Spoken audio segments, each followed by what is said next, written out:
I want a muffin and a small coffee. Muffin and small coffee.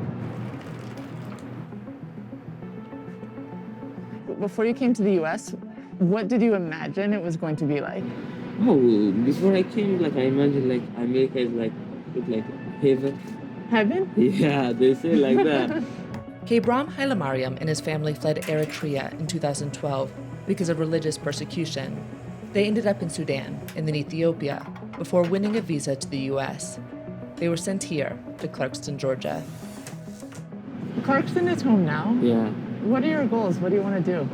I finished the GD class. Then I do like the business and management. I take the business and management class, and then I'm gonna open like coffee shop in my country, like refugee cafe. Hailemariam is one of more than 35,000 refugees who've been resettled in Clarkston since the 1980s. Its affordable housing, public transportation, and proximity to downtown Atlanta made it the perfect place for government agencies to send newly arrived refugees. Omar Shike is a Somali immigrant who moved to the US in 1984. He runs a nonprofit that helps refugees. Clarkston has played a big role on all immigration system in the United States. A lot of people who started in Clarkston now are doctors, are engineers, are politicians. What's at stake in the Senate race? For the first time, majority of new Americans who were refugees now Americans.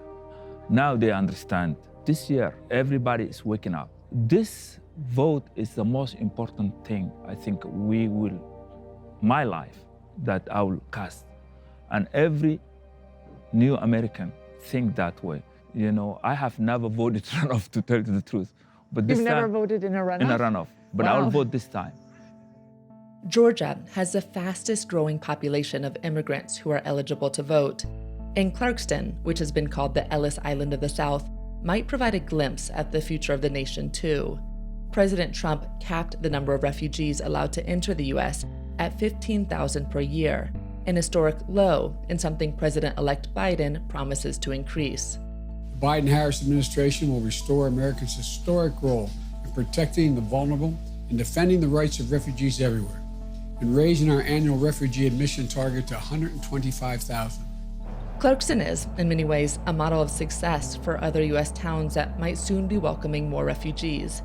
But as new Mayor Beverly Burks knows, Clarkston is also an example of the challenges they may face.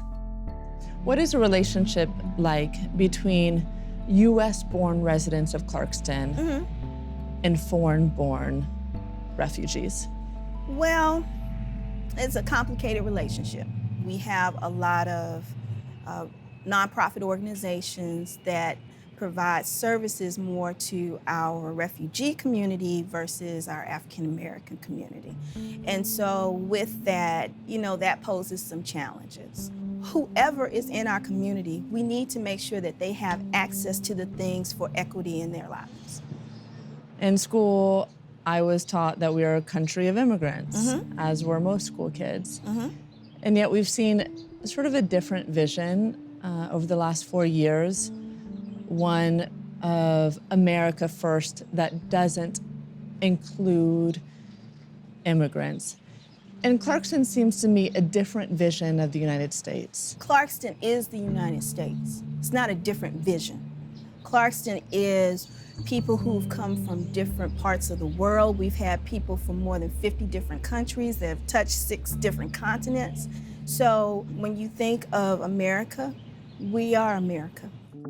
For as welcoming as Clarkston is, the realities of being resettled here aren't easy. When I came in America, it was so bad because America did not love refugees and immigrants. Yeah. It was like when you say hello, there was like... That's when you came here in 2009.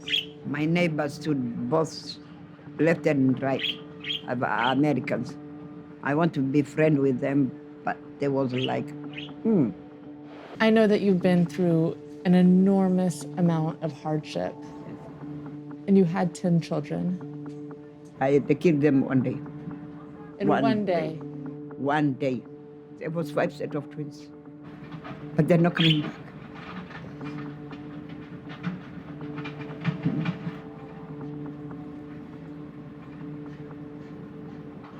I wish I could see them even one time.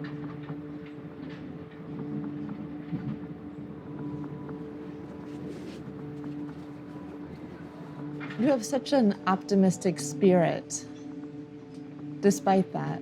Clarkston is not bad, really. It's a good place to be, but we have a lot of refugees here. Yeah. The children God gave me this world now is every kind of community. There is a Pakistani, there is an Iraqi, there is Afghanistan. I have a bunch. You have kids now from all All over the world.